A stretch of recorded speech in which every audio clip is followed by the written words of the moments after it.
경기도 연천군에 살고 있었던 21살 김양. 당시 김양은 자기의 남자친구 25살의 박씨와 그리고 자신의 70대 할머니, 이렇게 셋이서 함께 살고 있었습니다. 21살이었던 김양은 문제가 많았어요. 허구한 날 자기 동거남인 박씨와 둘이서 술판을 벌이는 거예요. 그런데 이게 조용히 잘 먹으면 몰라.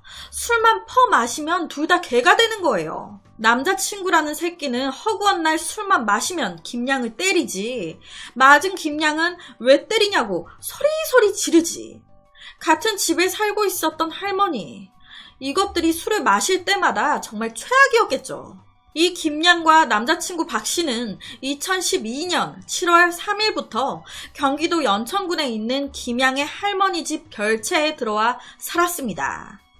당시 21살이었던 소녀 김양이 완전히 개념이 없는 인간이었다면 그녀의 남자친구인 박씨는 똑같이 개념이 없으면서도 플러스 뻔뻔하기까지 한 남자였어요.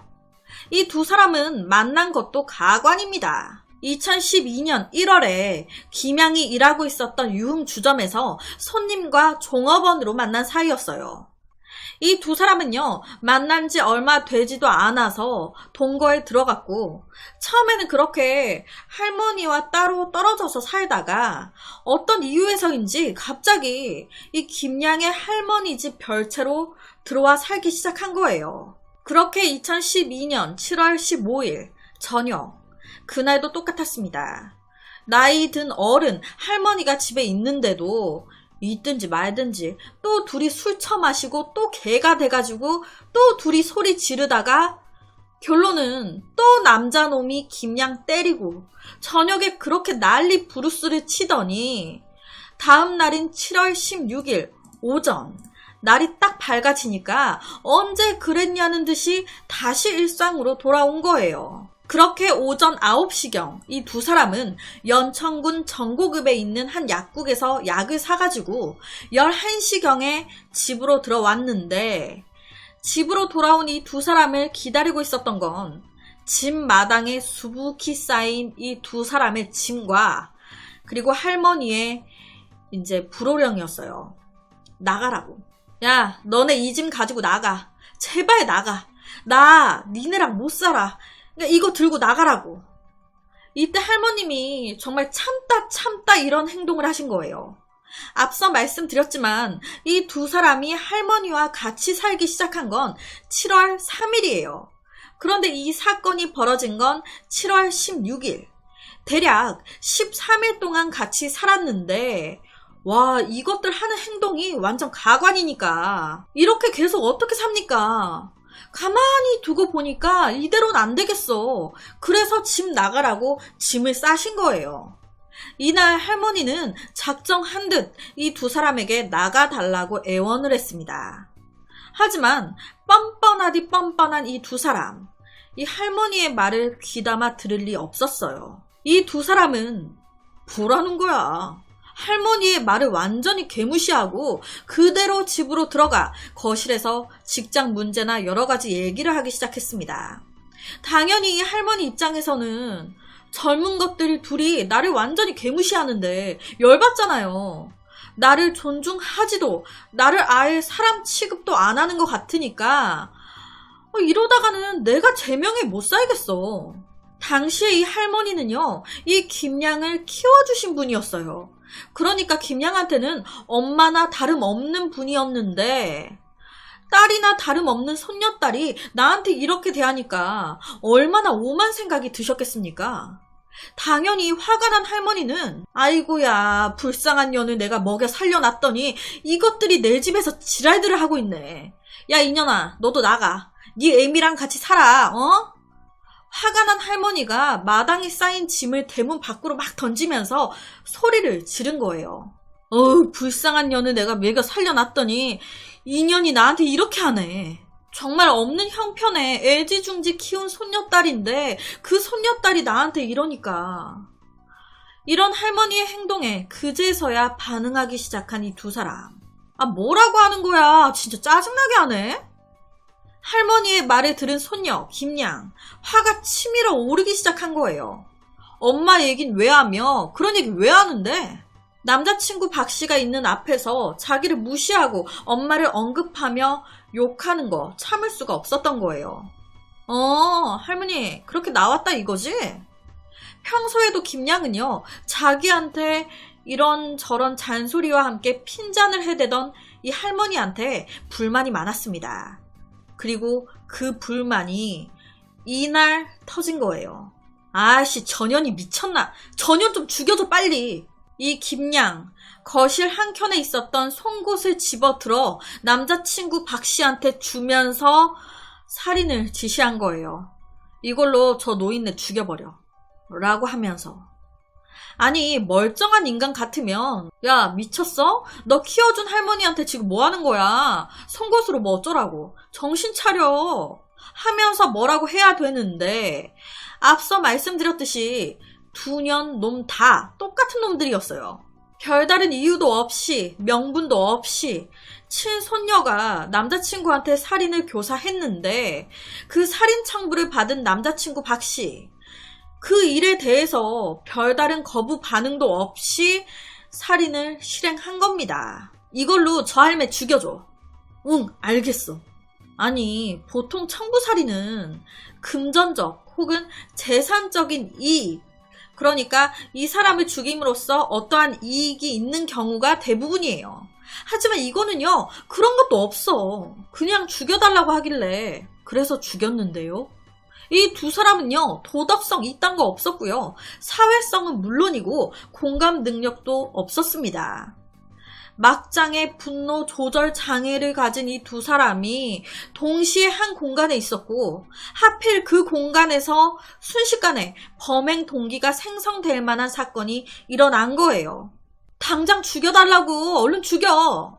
이 남자친구 박씨는요, 날카로운 송곳을 든 채로, 아이씨, 할매 일로 와. 일로 오라고.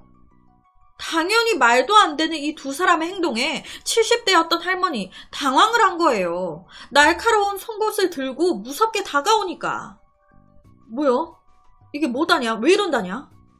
박 씨는요, 할머니에게 곧장 달라들어 날카로운 송곳으로 할머니의 우측 목, 이 목 부위를 마구 찔렀습니다.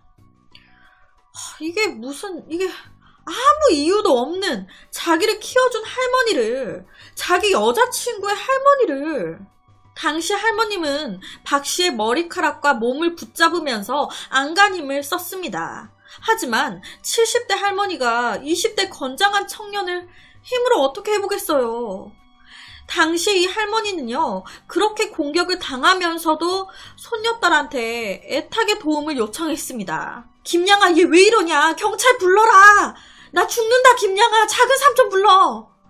그렇게 할머니는 계속해서 손녀를 애타게 부르며 도움을 요청했지만 직접 범행을 지시한 게 이 여자잖아요. 아무것도 못 들은 척 얼른 죽이기만을 밖에서 기다리고 있었습니다.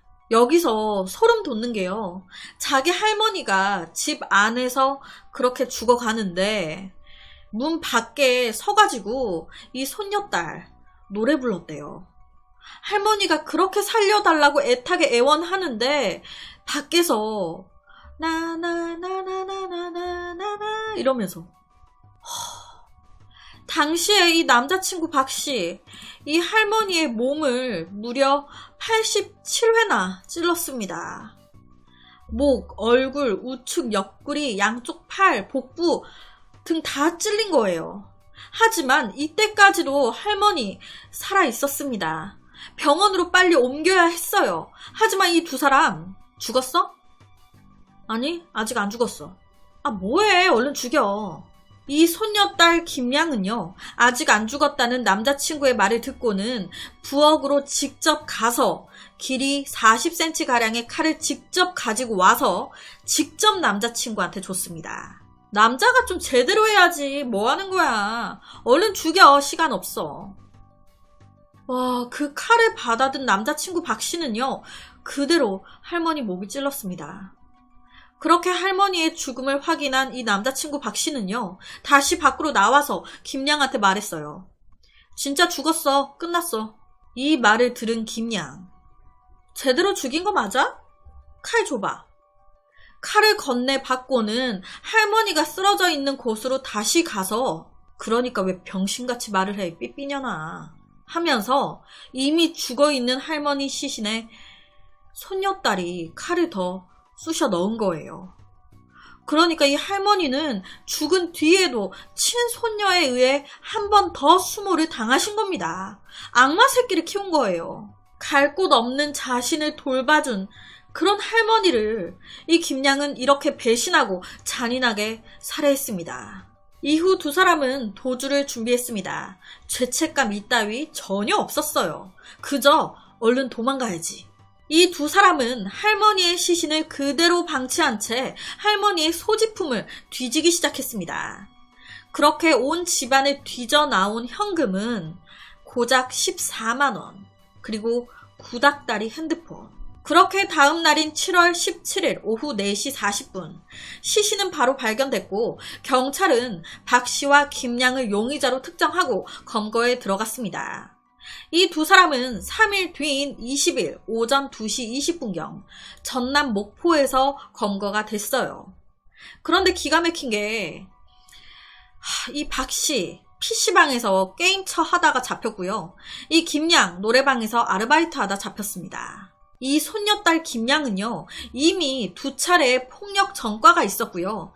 이 남자친구 박 씨는 절도죄, 그리고 교통사고 처리 특례법 위반죄 등의 여러 가지 전과가 있었습니다. 결국에 이 두 사람은 끔찍한 범행 수법과 높은 재범의 위험성을 가지고 있음에도 불구하고 결코 의도하지 않은 우발적인 범죄임을 참작한 재판부에 의해 박 씨는 징역 17년, 김양은 징역 20년이 떨어졌습니다. 당시 김양 모든 재판이 끝나고 재판장에서 울고 그랬다는데 죄를 반성해서 할머니께 죄송해서 울었던 걸까요?